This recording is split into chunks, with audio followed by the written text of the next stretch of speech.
Hi, I'm Dean Sage. And I'm Jack Hervin, And this is Show Me Your Deck, a podcast where we explore the intersections of oracles and chakras, using our original decks to create new insights. Episode 32, moving along. Yes, we get it done. We are back from my surgery hiatus.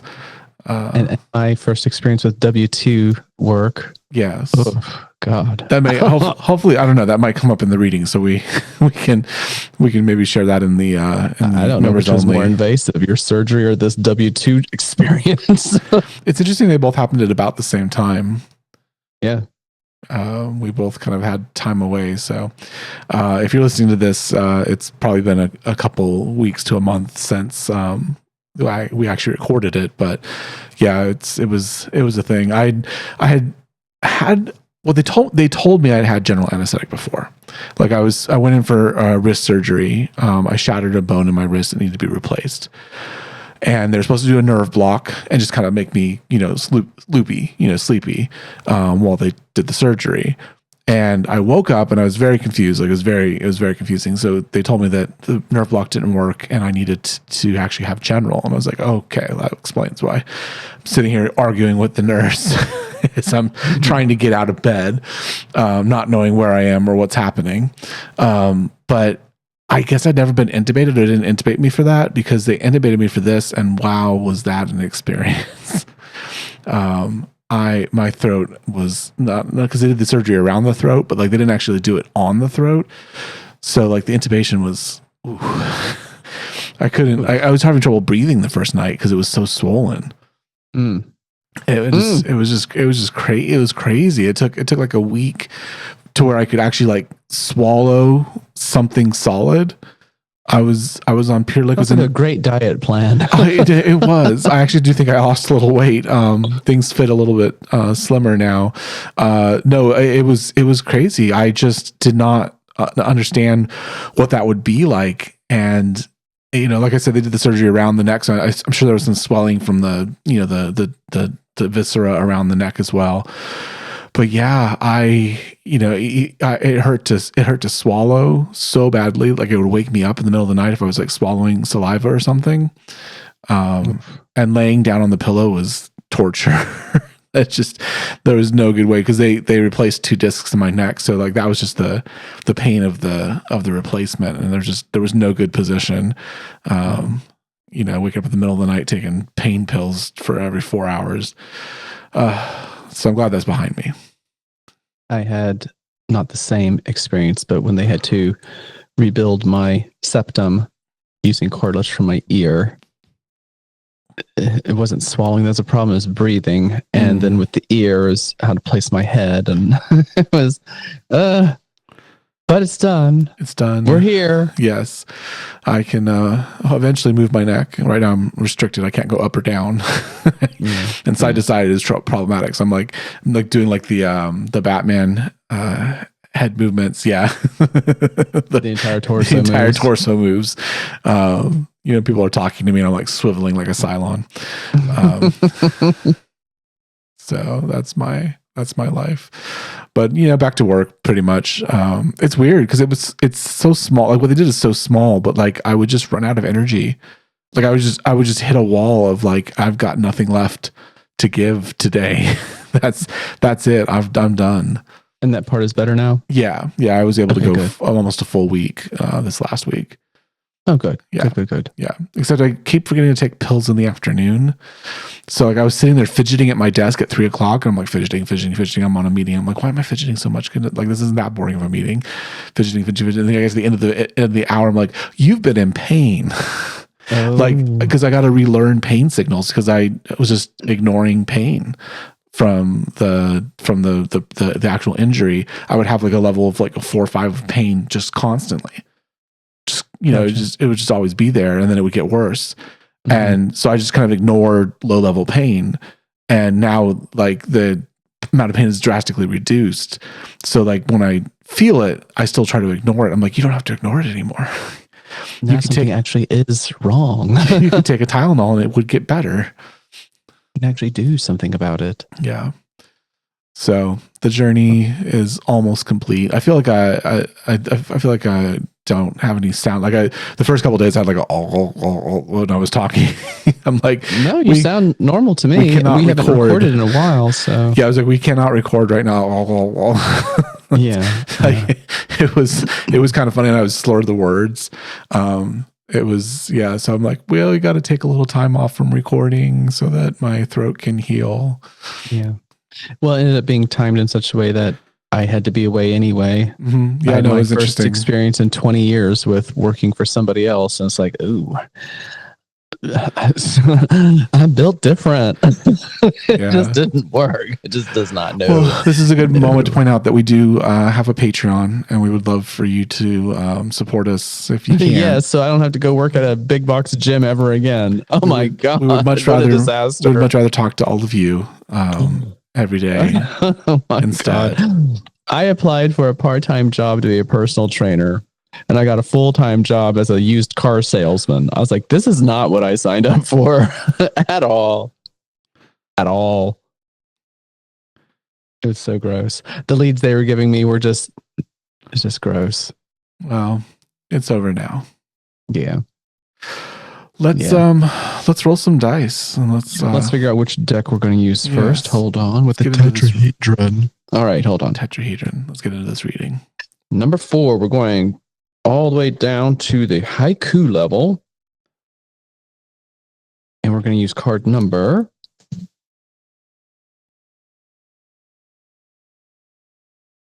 28. Why do I feel like this one comes up a lot? Maybe not as a haiku, but number 28 seems like a number that I recognize hearing with some frequency. I mean, maybe you've got some loaded dice. Oh, yeah. Well, okay. It's okay. I know exactly which one this is. All right. This is wood, green, heart chakra, I love, and how it's influenced by solar plexus, fire, yellow, I do. So wood and fire together, wood on top. Nourishing friendships, absorbing their light, flourishing, lush, harvest my ripe fruits. Nourishing friendships, absorbing their light, flourish, lush, harvest my ripe fruits. I don't think this one's actually come up not as a haiku, but it's come up many times in other formats. I think it's the heartwood and the metal that comes up a lot. I don't recall fire coming up that often. This is the one where the picture in the book is a palm full of soil with a sprout coming out of it. About exchanging nourishing energy and friendship. Yeah, this might have come up before, but it's not the one that like we circle around the 20s a lot, but I don't think this one in particular because I like this image. I don't think we've got to talk about friendship as much. The image for this one is photosynthesis. Mm-hmm. So you've got almost like the friendship of the sun, right? You've got that nourishing energy. Mm-hmm. But you've obviously using it as a metaphor for people to people interaction because we're talking about the heart chakra, which is people to people.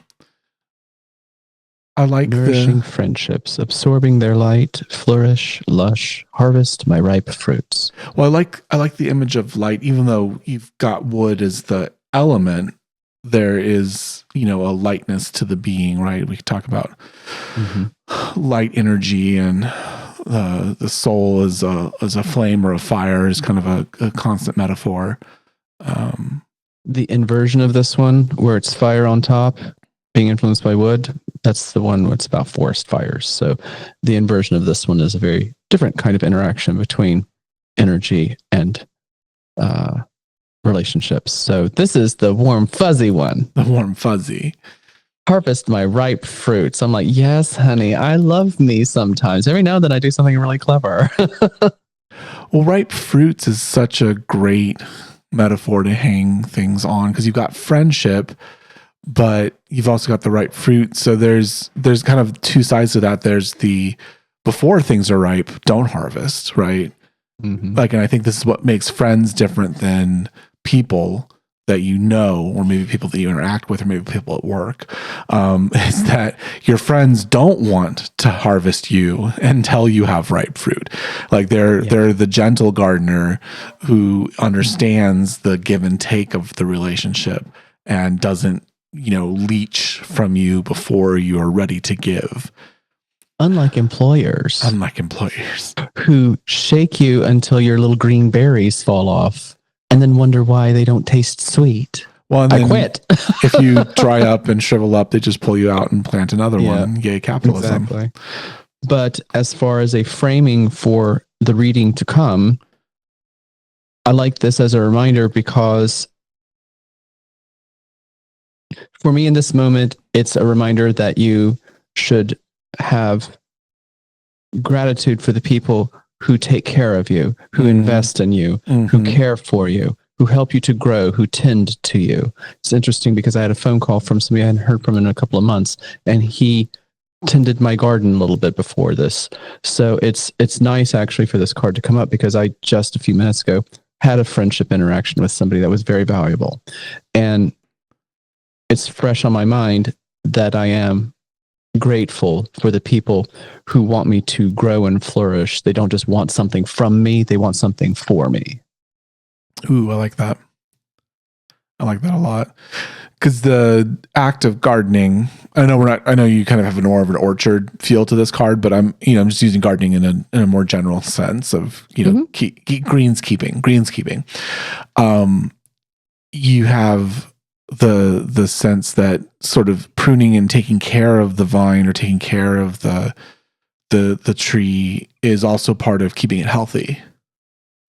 And it's not just taking. It's not just like the giving tree, right? Which is just consistently giving until it has nothing left. Yeah, that story always freaked me out. Yeah. But this is in due time for good purpose. We give of ourselves and receive of others. Yeah. It's interesting because with the wood elemental, I know the first place that word takes us to is trees, but I'm thinking more generally about plants, to your point about green keeping. This could be vineyards, this could be strawberries, this could be, this could be guava. I mean, whatever. It doesn't have to be a tree just because I said wood. When I say wood, I generally mean foliage or plants or some kind of organic spreading type of rooted life energy. Well, vines are a great metaphor because they are so tender. And yet they can strangle. Yes. Well, they're, to cultivate a vine, an old growth vine is just a magnificent amount of careful, loving work. And you have to be born to the soil, and you have to grow up listening to it in order, these people that have done it for hundreds of years, for, countless generations. It's just a mesmerizing experience, and people that get into it new are just lost sometimes. Well, it's something that I always feel compelled to point out for people whose first language is American English. Whenever this or something similar to it comes up in a reading, I try to make sure people understand that in French, for example, you don't call somebody a friend just to call them a friend. They have different levels of connotation for acquaintance, and you don't call somebody an ami unless they are like all but family. Well, that's the Latin root for love. So amor. It has a very different meaning. So, in French, they're quite studious about distinguishing between an acquaintance, a buddy, a pal, and a friend. I mean, a friend you would give money to and not expect it to be paid back because you just want them to have what they need. We do have a very broad definition of friend in America. It's become very ubiquitous to mean a great many things. We have to have modifiers like close friend or best friend. Yeah, bosom buddy. For example, I've had it happen many times where I'll be somewhere, I will meet somebody for the first time. They won't even know my last name, or who my favorite singer is, and you really don't know anything about me if you don't know that. And then they'll introduce me 5 minutes later to somebody else, and they will call me their friend. I was like, I'm not your friend. I'm barely your acquaintance. So what we're talking about here with this card, we're talking about the gardeners, the ones who, the vintners, the ones you were just talking about, who will be with you and help you and want you to flourish. That's not an acquaintance. You can have friendly acquaintances, but they're not friends. Yeah, I You mean, have pals. It's fun to go play bowling or whatever people do with pals. You know, okay, my pal, my chum, buddy. But a friend, at least in French, I don't know about in Spanish, but in French, that's quite specific, and it's an honor. You only have like 3 or 4 friends. I don't know. I'm not fluent in Spanish. All I know is what I learned in school, but they do have amigo, which has the same Latin root, but they don't use it, I think, as precisely as maybe French uses it. It's a little bit more ubiquitous, at least the way they teach it. It's a little bit more ubiquitous than closer to our friend. But also, I mean, you got to look at the people too.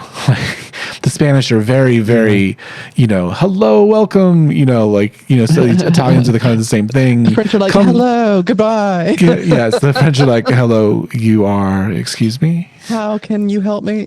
I'm just kidding. The French aren't like that.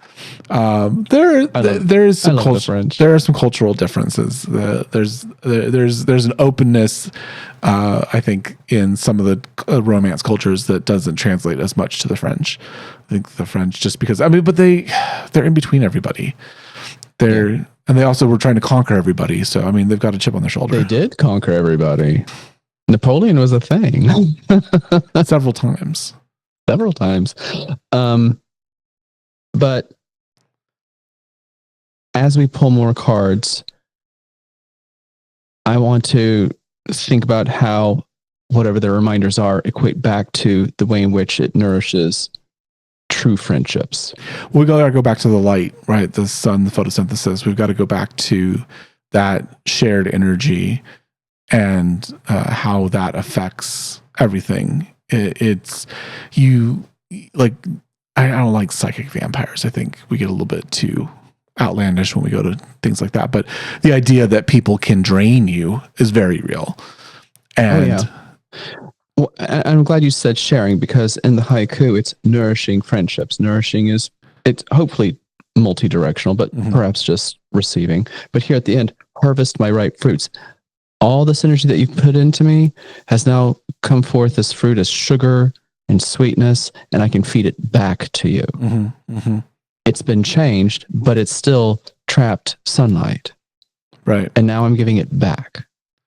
Well, I think that's just a beautiful image of the energy of the universe, right? The energy of your soul, the energy of your connection, the energy of spirit and higher frequencies. And, again, whatever metaphor makes sense to you, but embodying that, right? So like the energy of the sun, which is this thing out there that's transmitting light, electromagnetic frequency, just beaming down on us, and it turns into fruit, which we can eat, and nourishes our body and tastes wonderful. And it's such an interesting conversion, right? Like it's magic, and that's kind of like what friends do, is they share magic with each other. That's why covens exist, because you need that shared energy in order to ripen, right, and create something fruitful.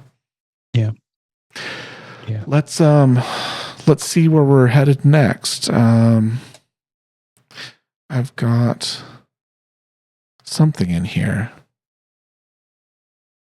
All right, there we go. Okay, we have the Sovereign of Waves. You're going to love this. You have the Sovereign of Waves. You are released from your guilt. Ooh. I know, these are and your in favorite. The context of friendship, that's quite powerful. Yeah. Because you don't have, we've had this conversation about your sovereigns before and how scary they can feel, and how the knee-jerk reaction people had to them when you were designing the deck could be, quite, almost like a revulsion response. But when you put it into the context of friendship, you don't have to do this by yourself. You can have cheerleaders. You can have the people who will offer you different perspectives that allow you to maybe not beat yourself up too hard. You want to beat yourself up just enough to learn, but not like just flagellate yourself to death. And friends can help you release all sorts of toxicity by helping you understand why you don't need to hold on to it anymore. Well, guilt's a good feeling in pieces. So guilt tells you, oops, I did something. It's consequences. It's a recognition that something has happened that is improper, that is not good. And you have a role that you played in it. So like you said, a consequence. You have a pause. It's a pause. So guilt is a pause. It's a chance to say, oh, wait a minute. Not good. Didn't need to do that. Shouldn't have done that. Back it up. Learn from, right? Like it gives you a pause to say, oh, what did I do? Guilt, often comes from outside as well. So you do something and then someone shares back with you, hey, this affected me in this way. And your immediate reaction is, oh, and it punches you in your gut, right? This is the second chakra. It punches you deep in your gut and you're like, oh, I did something and it had an effect. And now I'm being confronted with the effect and I don't like it. So guilt is positive. The problem with guilt though, is that you then wallow in it. Yeah, it becomes a habit. And you are guilty about existing or guilty about taking up space. And now you've allowed pseudo reactions and perceived reactions. And, you've made just a splattering of information that maybe not even be true, but it's all around you and it's all you can see and you just react from that point of view. And so that's where this card comes from, is now guilt is meant to be released. Like you're meant to be forgiven. You're meant to move forward and you're meant to be better. Yeah. You can reconcile, you can redeem, you can pay your dues. And I think, it's, just to talk about the world we're in, it's interesting, like that avenue has been taken away a lot. I don't want to say, oh my gosh, cancel culture, but the idea that nobody is any different than they were 10 years ago when they made a mistake, it's not appropriate. People do learn and grow. Some people don't.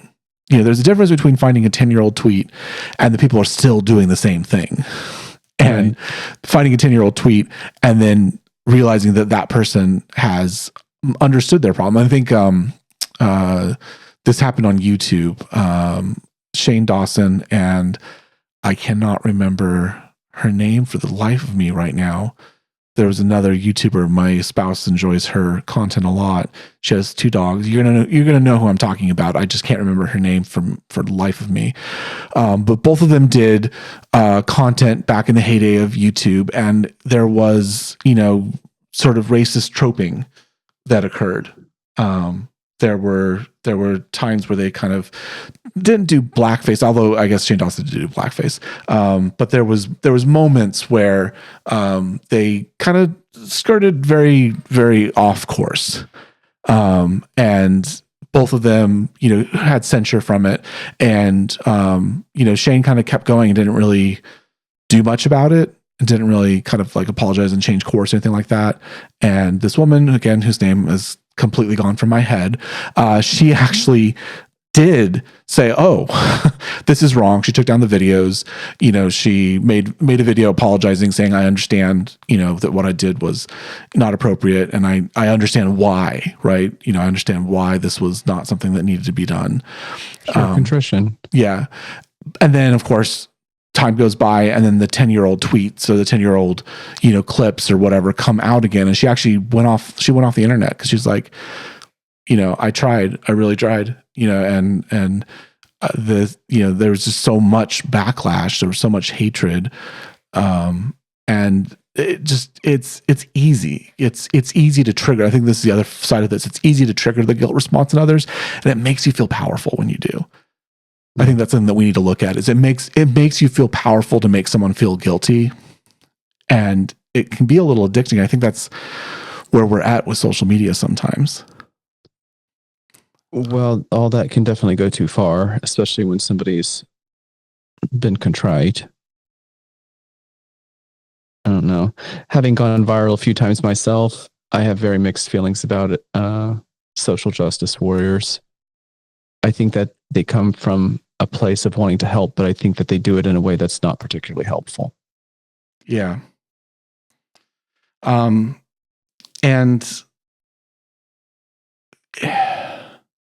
it's tough because you do need to call out problems. I think here's the thing. I think the way the world is now is pointing this out is that like the liberals eat their own, like we eat our own, and we try to have a lot of performance, a lot of performative things, and we want to seem to be the way. But like if you listen to black people, I have a black friend, and yeah, I know. Oh my goodness, you know, I have my black friend.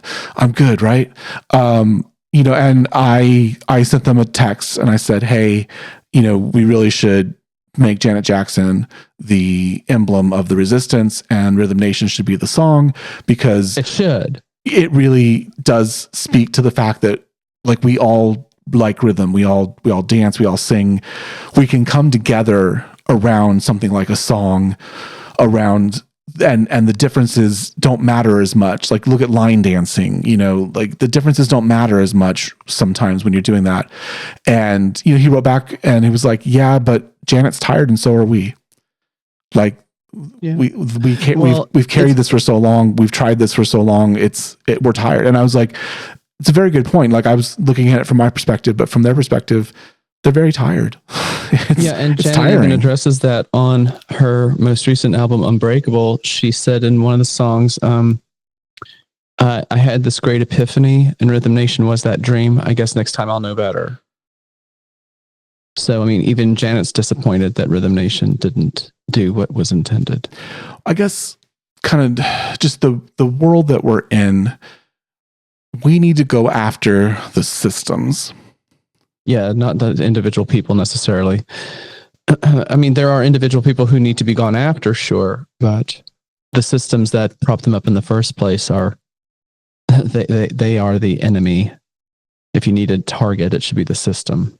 I texted my spouse while we were recording because I need live updates. Jenna Marbles. God. Jenna Marbles. Who? Jenna Marbles is the name of the woman on YouTube. And people, you know, you could not like her. Like her content was strange and weird at times. I'm not a huge fan of her, but yeah, I have no idea who she is. I know you're probably disappointed, but I don't know who that is. No, you weren't into YouTube, and you're too old. I'm old and I'm tired and I don't care anymore. You're Gen X. The YouTube wasn't for you. No. But no. Did you say the YouTube? Yes, I'm I said here YouTube. For that. Yes. The YouTubes aren't for you. Like it's easy to pick on targets, right? And like I said, you may not like her. You may have seen her videos and thought they were stupid. You know, she was just making stupid content, right? That was, you know, and it's easy to go after. So I think the framing of this and the friendship is we have to really come to think of each other as friends, because that's the only way that we can release each other from our grief, right? We can stop piling it on to people. We can stop dishing it out like it's a game or a level that you can complete. Stop performing and start ripening. Like we each have something to share. And the only way we're getting through this is together. Because if we allow ourselves to be separated, if we allow ourselves to be overcome by guilt and to be shamed, which hasn't come up yet, but I'm going to be very curious if it doesn't come up in this reading, you know, we allow these things to happen. So I think this is a great moment at the start of the reading to say, you know, the purpose of connection is to release ourselves, to unblock our chakras, to release ourselves from these negative things like guilt, to address what happened, overcome it, and be better. Because that's the ultimate goal of guilt, is to be better. Do something better. To learn from whatever your choice was. And not just to perform it. Whatever the result was, and to continue living going forward with more wisdom. Not just perform it, but live it. Exactly. Mm-hmm. Yeah. Exactly. And the conversations that you can have with your close ones that help you understand that.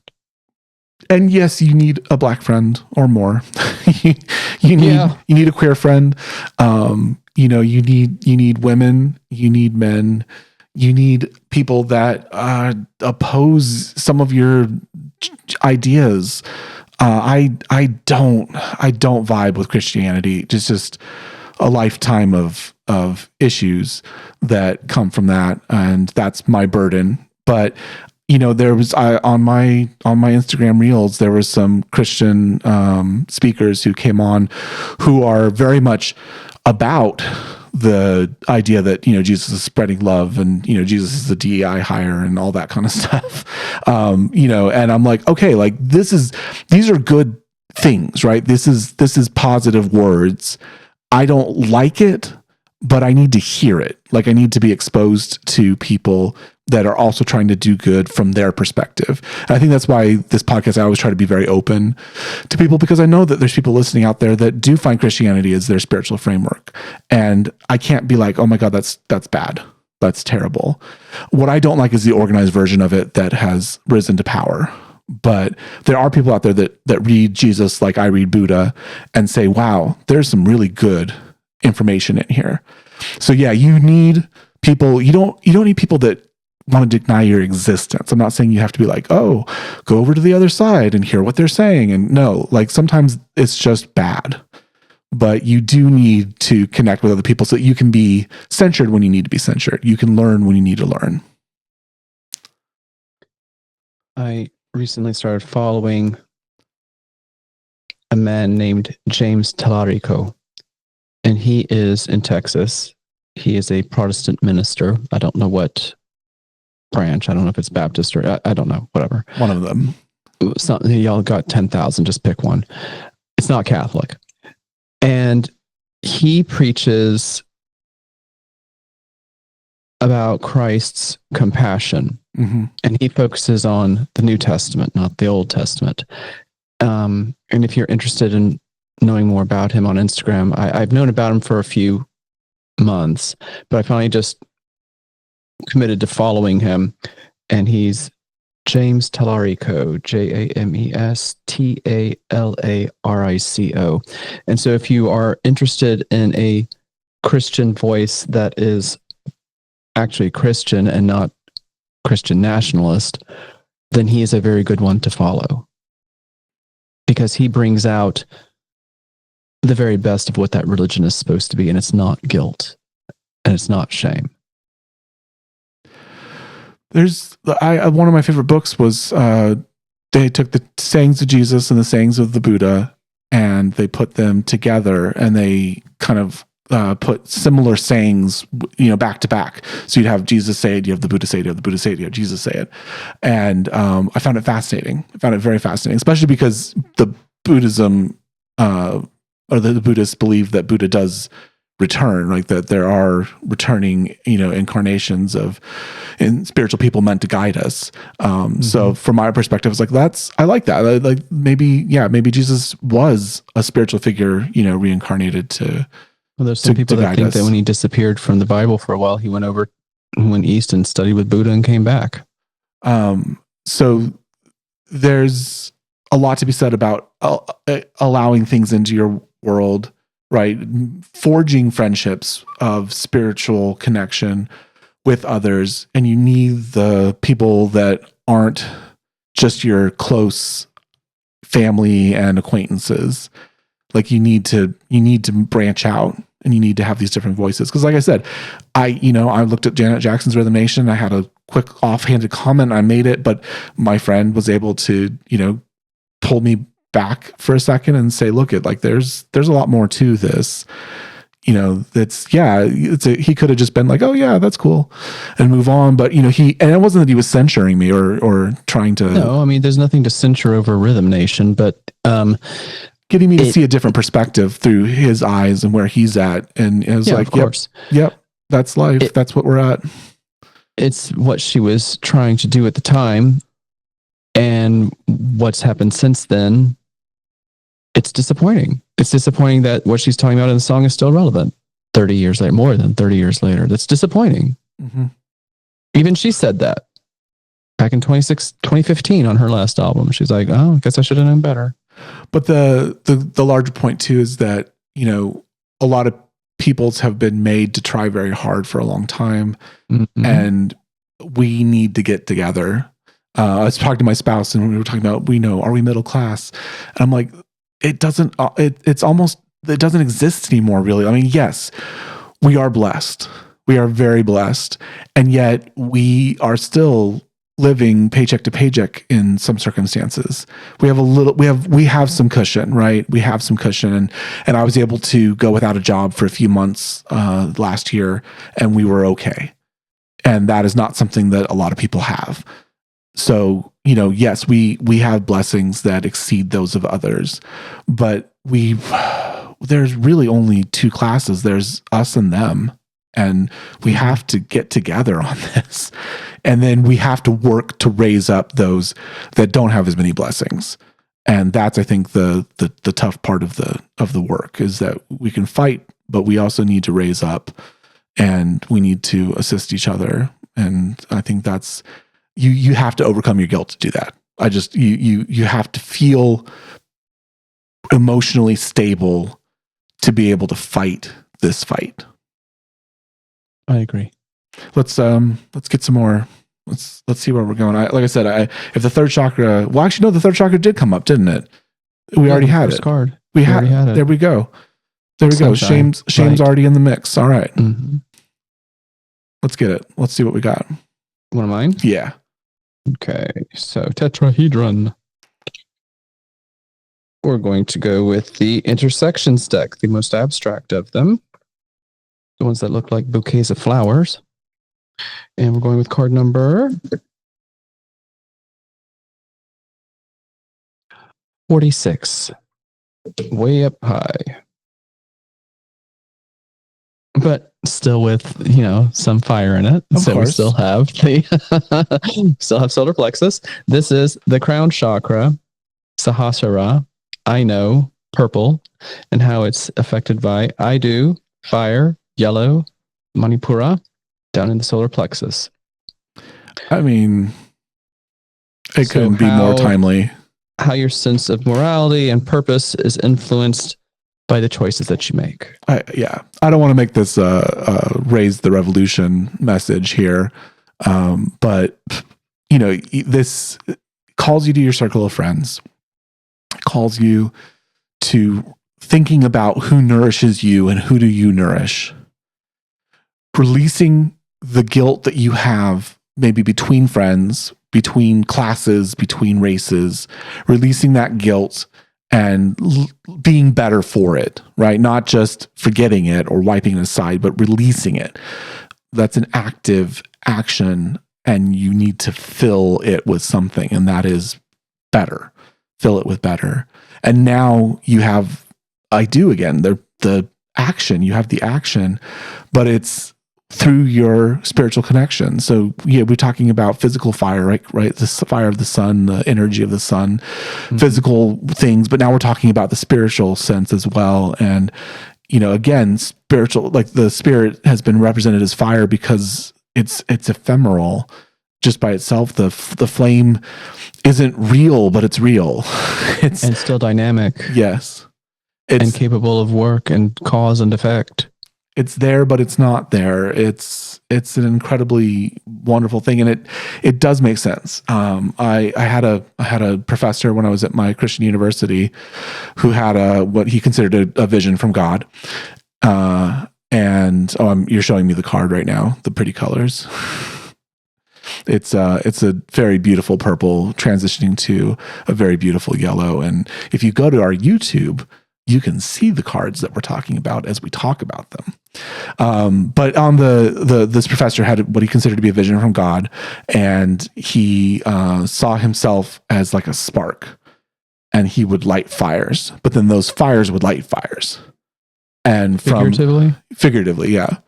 And in his interpretation, each of the fires was like a soul that he didn't say saving. I don't want to just feel like it wasn't that. It was influencing. It was souls that he was influencing. And making them on fire. And that's, if you've been through Christianity, there's a sense of being on fire for the Lord. Like it's a metaphor that they use in certain denominations. Other people. Yeah. But he would spark these fires, and then those fires would spark fires, and he, had like a conflagration across the map of, these things. And then that's why in his interpretation, God was telling him to be a teacher. Right. And that by setting these small sparks with small groups of students over time, his influence would expound. And I love that vision because it's a very true vision, that the ideas that you share, right, the morality that you express, the things that you do spark things in other people, and for the good or for the bad, but you do spark things in other people. Your very existence sparks things in other people. And if you spark positive things, then those positive things have that effect, and you can create a conflagration of positive intent through your actions in small spaces with limited people. I'm glad you've differentiated in this moment between sparking for the good and sparking for the bad, because something I've been wanting to mention now for a couple of minutes is that all this can happen and go in different directions. So we have to be aware of who we're friends with, how they are feeding us, what they're feeding us, how they are releasing us from guilt, the logic through which they help us accomplish that, and then what our sense of purpose and morality is and how we take action on it. Because if you end up marching in a neo-Nazi parade, that is not what we're talking about here. So yes, this is a way in which fire can spread fire, but what color is your fire? Right. Is this a white flame or a black flame? So just be careful when you are, because we are all susceptible to this. When we get the encouragement that we think we want, if it's being done from a position of manipulation or disingenuity, we can be led astray and put all of our morality and our action and our love and our care and our energy into something that's very bad. We don't need to use fancy words here. There's some stuff that's just bad. I think it was last week, right down the road from me, right down in Columbia, South Carolina, we had a group of about 2 or 3 dozen neo-Nazis march down the city street and go to the state capitol. It's like, I'm sure that in their way, in their friend group, in their energy, in their morality, they think on some level that they're doing something right. Or maybe they don't, because they wear masks. So I don't know. But what are you on fire for? That's a very good point. And regardless, I don't want to jump into their morality. Like there's a lot of conflicting things, and psychologically we try to diagnose it, but it doesn't make sense. I think it defies logic, and that's the problem, is it defies logic. It's something guttural. Like we talk about the second and third chakras. I think some of that fire in the wrong direction, some of that fire of hatred is just guttural things that don't interact with the rational mind in the same way that we do. And we know this about liberalism and conservatism. Like we know this about them. Conservatism is not about intellectual rigor, because it's about keeping things the same so that the intellectual rigor is reduced. It is hard to think about things. It is hard to consider different perspectives. It is hard. It requires more brain power. And conservatism says, don't worry about it. We're just going to keep things the same, or we're going to go back to when it was easier, because it was always easier. It was always easier back. And it was always better. It's the way the brain works, because the brain as it ages prunes itself and makes less pathways, so that it strengthens the pathways that you use, and it makes you think faster. That's why kids are so discombobulated, because there's too much information flowing in their brain. Whereas you have an adult and they know what to do. Driving a car is easy for an adult because we've got the pathways for it now, and we just do it. Teens are thinking about it. It's a cognitive dissonance for them, that they're oh my gosh, what is this? What is that? What is that? And an adult driver just reacts, just as instinctive about it. And so there's something guttural and instinctive about some of these flames.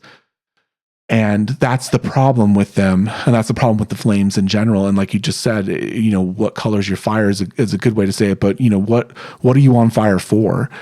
Because it is very easy to get caught. It is very easy to get caught up in things that are guttural, that kind of substantiate, undergo underneath, sub something. I can't think of a word for this, but sublimate. Maybe, but it goes below your rational mind. Okay. It's instinctive, it's guttural, it's reactive. It's an easier pathway through your brain. You are called to intellectual rigor. You are called to testing and trying and getting better. That's why we had the guilt card come up, because you are called to be more rigorous about what you're doing. That's the framing of this is the vintner. It's rigor. It is practice. It is cultivation. And you have to think about it. You can't just trim. You have to think about what you're trimming and why are you trimming it.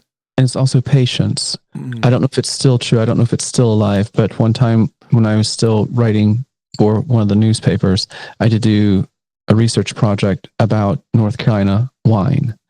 And if it's still true, North Carolina has the oldest vine in the whole world. It's like 400 years old. I think it's a Scoopernong.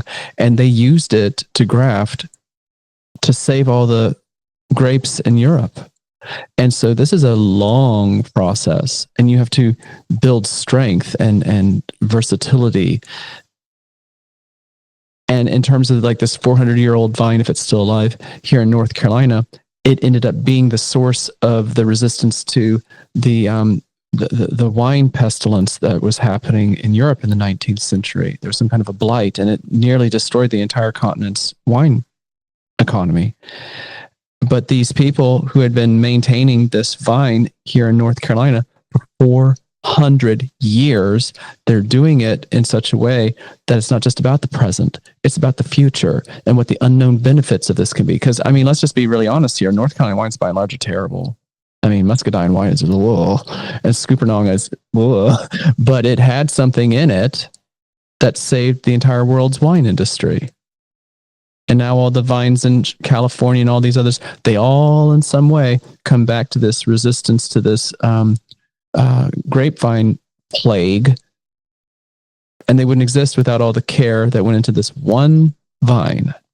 Well, you just pointed out something very important there, which is that the soil from which you grow is paramount to what is grown. And you've got to think, you've got to think about where you're putting your, we haven't really talked about this, but you got to think about where you're putting your roots down. If you need to transplant, if you have roots, like I have roots that I need to work on. My mom was systemically racist. So even in her job, she would react to black men. She just would. She would have, a reaction to black men. She had a black nanny. This is interesting. She was born in California, by the way. So this isn't, she wasn't born in the South, but she had a black nanny, just like a lot of Southern people had. And she learned some of these things through that experience from a young age. She saw the division of the races and the subservience of black people. And there was a fear that was instilled in her. And I don't know how, I don't know where, but there was a fear that was instilled in her of black men. And so, we would be driving down the street and a black man would walk by on the sidewalk and the doors would, I would hear a click, from the doors locking. And, that gets instilled in you, right? It's the things that are grown from, your childhood, or the things that your roots are settled in, you imbibe. It becomes part of you. And it happens at such a young age that you don't even know it's happening. Mm-hmm. And so, there are these things that you have to come to, and this is why the guilt card came up, things that you have to understand about yourself and say, oh, that's wrong, right? I still have to kind of look at my life and say, oh, am I giving everyone an open playing field, or am I having a reaction that I need to think about, that I need to overcome? And it's always there. It's always there as like a little thing in the back of your mind, and do you feel slightly threatened? Right. when you see a black man, do you feel slightly threatened? Is there a little, click going off in your head? And it's interesting because you pointed out the soil that you grow in affects you. And sometimes you need to transplant yourself out of that soil and put it into a community where you can imbibe more things, different things, right? You can become better. You can imbibe the good. And also what's good about you can be transplanted into them so that they benefit as well. Mm-hmm. So yeah, where your roots are. And again, we talk about the conflagration, the flames taking you, some wildfires is the reverse of the other card. Sometimes you need to clear things away. Sometimes you need to be cleansed by fire, and scourge things that need to be scourged, and try to eliminate the little click in the back of your mind. Try to burn away that which is toxic. Mm-hmm. So we have that connection to your morality, your spirituality, but with action. And I think that we need to keep the focus going. So I'm gonna pull up a card, but I think even as we do it, action has come up twice now. I do has come up twice now. So this is a very active reading where we are, moving towards some sort of goal, some sort of deliverable. Waves is emotions for you, right? Correct. Okay. So that would be I feel in my system. Okay, got it. I have pulled the Sage. The Sage. Okay. So we're up in the Major Arcana. We're in the Major Arcana. This is number 5. And this is the throat chakra meeting the throat chakra in the way that my intersections work. Speak, honey. Speak and speak. Yep. The hardest truth to admit is that you need help.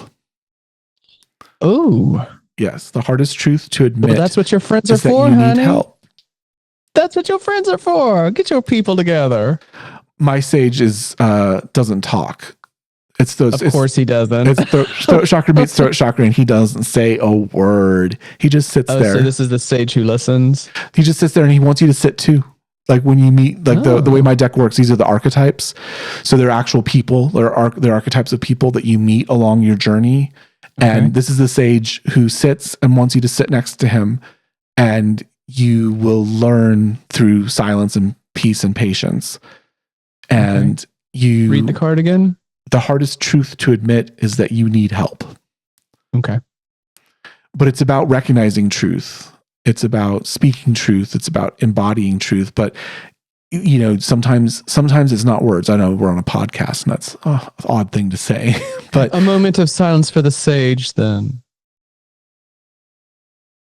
Okay, that's enough. But yeah, this is a call to kind of sit beside the road for a second on your journey. And when you speak, you need to speak your truth, which is usually that you need something, you need some help. And it's the hardest truth to admit because we, especially in American culture, are taught to be self-reliant and self-sufficient, and you should be able to do it in adulting and all the other things. You should be able to overcome it and be it without someone helping you. Help is bad. It's, you're weak if you need help. And then, we have billionaires. The only reason that they're billionaires is because they got money from from the government, from their parents and from the government. So you need to admit to yourself and to those that are empowered to help you that you need their help, that you need guidance, that you need insight. So we go back to the Garden of Friends again, and you need that help. Here in this card, it's the middle line of the haiku from the first card. Absorbing their light, flourish, lush.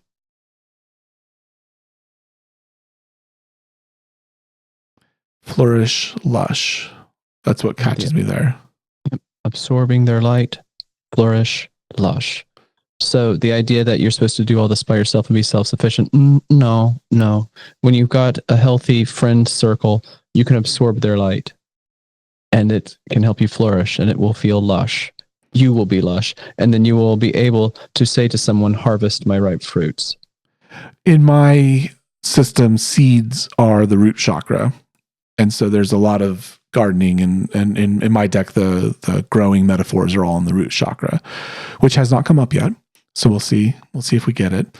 But there is kind of the 9 and 10 of what is pentacles in the tarot, which I call the 9 and 10 of seeds, are all about a garden to share and a garden that will grow for generations, that will grow beyond you and your limited time, that will be there when you're not. And this cultivation is like this 400-year-old vine. The people that tended it have left it to their future generations who tend it, and it has outlived them, and it will continue to do that.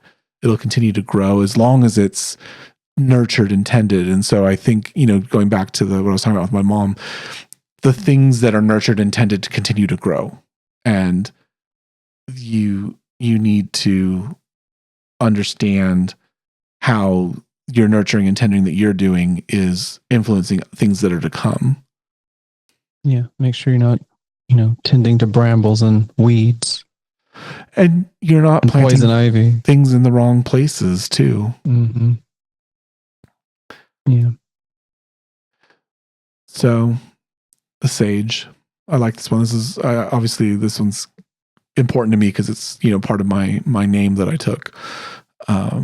It was I made up a lot of ideas back when I was making the name Dean Sage, but I really just like the idea of sage because I feel like it's odd to call yourself a sage, but you kind of are, whether you want to be or not. And this goes back to the idea of the spreading of flames. Somebody is going to listen to you. You're going to say something that's going to have an effect on someone, and you're going to be their sage in that moment. And, I chose it as a nom de plume, for the writing that I was doing. And I wanted there to always be a little bit of truth in what I wrote and a little bit of guidance in what I wrote. And that's kind of, I think, what made me change it or choose it. Sorry, not change it. And yeah, it's important to kind of realize that you are the sage at points in your life, that you have wisdom that you're sharing and people are listening to it. And what is it that you're sharing? What lessons are you teaching others? Well, that's the ripe fruit. Mm-hmm. Again, this comes from the intersection and interaction with other people and what energy you get from them and what grows in you and then what you're able to put back out. It's a give and a take. Yeah. Reciprocity constantly. I think let's get the last card. Why don't you roll your dice? All right. Deck number 2. These are the professions, so quite literal.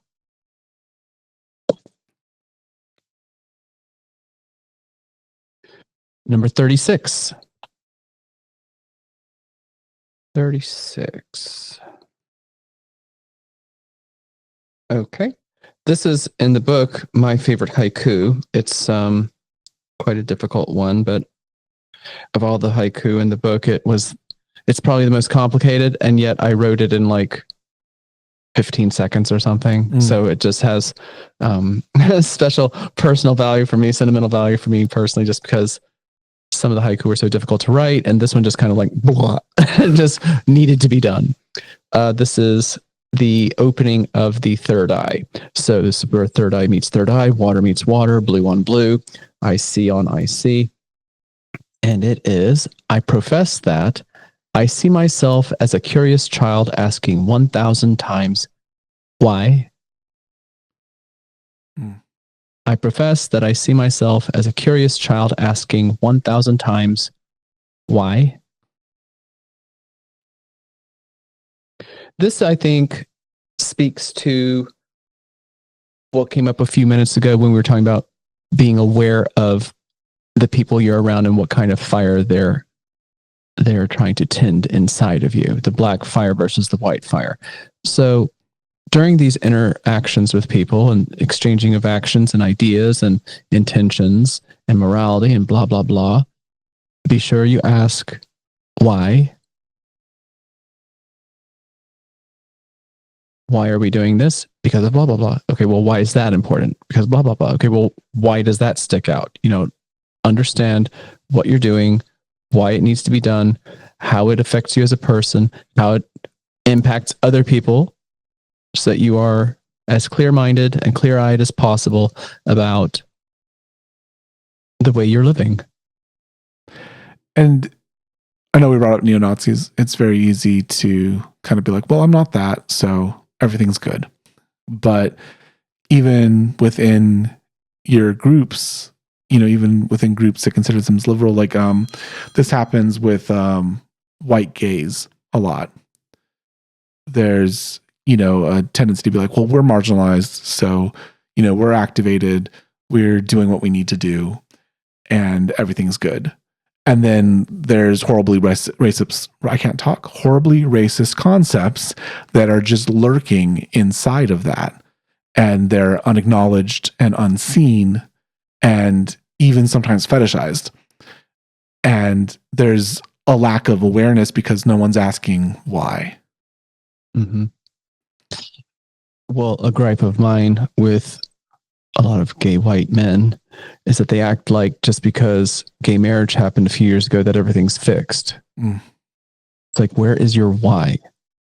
And even if you want to hang your hat on that, you're not curious as to what will happen with the Supreme Court if they decide against it just as quickly as they decided for it.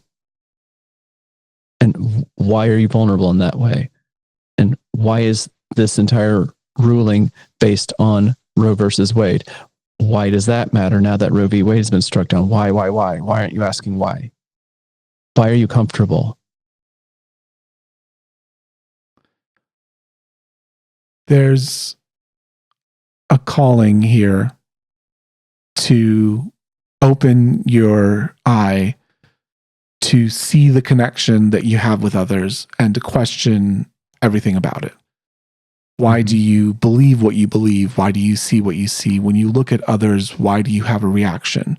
Why do you have an assumption? Why do you have a bias that you didn't realize that you had?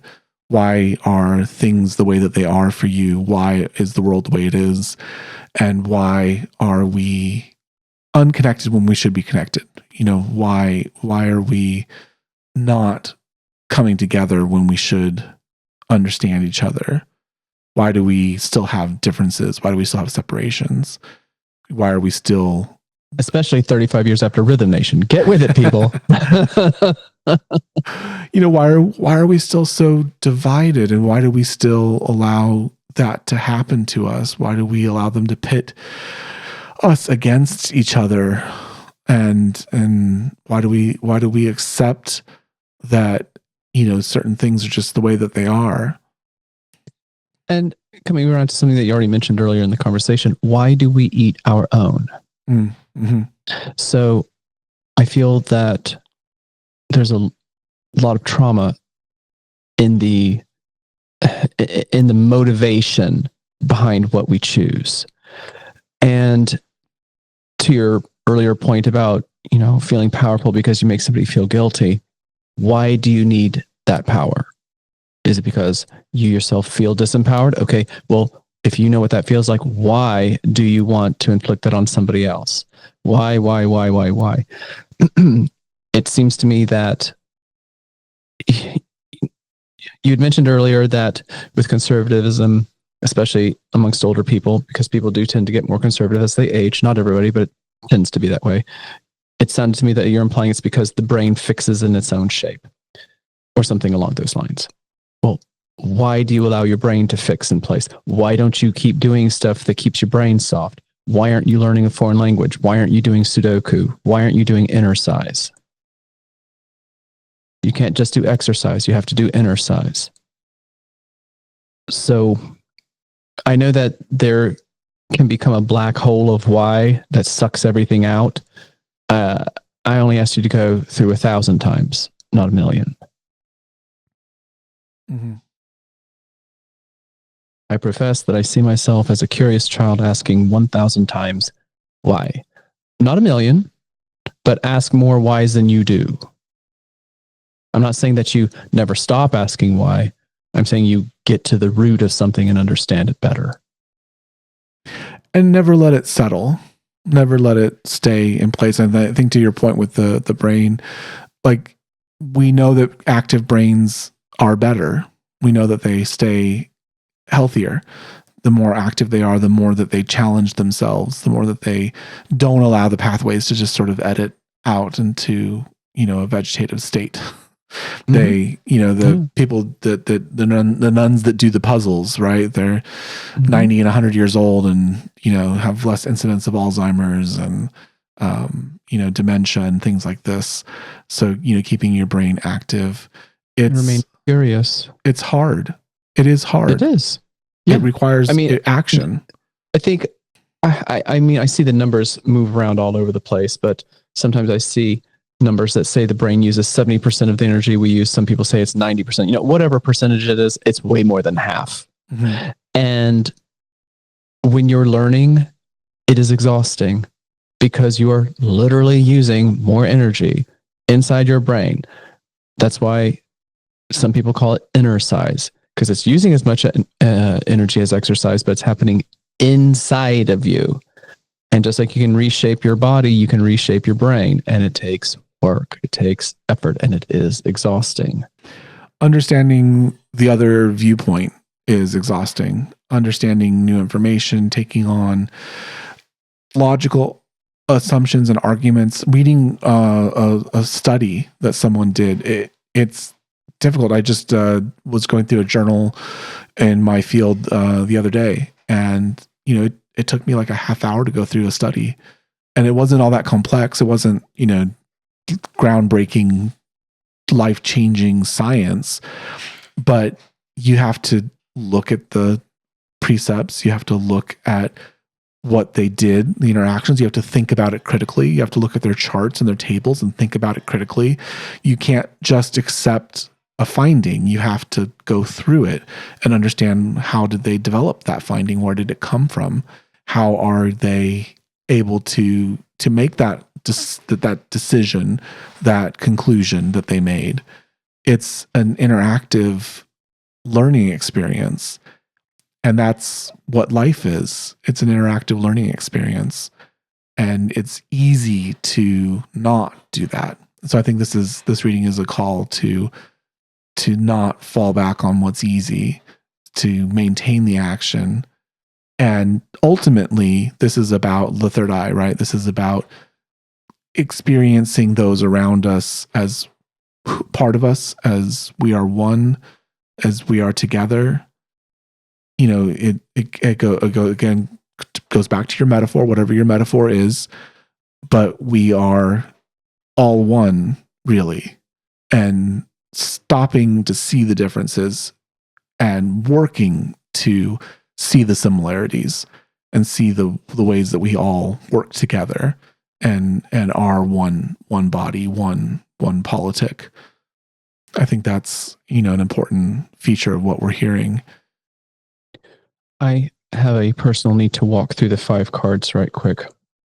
And of course, if I say something that you want to extrapolate on or change, then just, voice that. So we started with an opening as a reminder that friendship is very valuable. It's nourishing to us and then allows us to give back the best of ourselves to the people who invested in us. In doing that, we can be freed from our guilt. These interactions we have with people that strengthen and nourish us, they allow us to see the ways in which we have made mistakes, but the ways in which we have made contrition and grown as people. The in coming out of that with our sense of morality and direction and purpose, as we take action, keeping those lessons in mind, we can work towards the broader improvement of situations for ourselves, our friends, our community. There will come a time, though, when we need to sit silently to simply reflect and to think about causes and effects, to learn not only from our actions, but from our inactions, from what has been done and what still needs to be done and what should be left undone, perhaps, which can then spark a conversation once we have these realizations that force us to understand with more depth by asking questions what it is we think we're called to do and what it is we're on fire to do. Mm. We have a members only podcast where you can hear how the reading affected us personally, or you can hear how we get super political. One or the other. It just depends on the week. And that is on Patreon. So we encourage you to go join us there and hear our extended episodes. We have a YouTube. It's Show Your Deck on YouTube, where you can see all the pretty pictures of the cards that we spent so much time making and developing and agonizing over so that we would have something beautiful to share with you. Our books and our decks are available at showyourdeck.com. So if you'd like to get a copy of Jack's book signed and pretty ink and in the 7x7 format that it should be in, so that you can experience the colors on the edge of the paper. I mean, there's just lovely things that we've built into our creations for you, and we would love for you to participate in that. My book is available in physical copy or on Kindle Unlimited if you have a subscription, and you can get access to our decks. Again, that's showyourdeck.com. Jack, where can we find you? I'm at 49 Haiku. So the number 4, the number 9, HAIKU. On the interwebses, that would be 49haiku.com. And on Instagram, it would be at 49haiku. I am Dean Sage Media. Try to find me. I don't know where I'll be because I keep trying to figure out what sites I'm on and not on. We do have an Instagram. It's at Your Deck on Instagram, and we will say goodbye.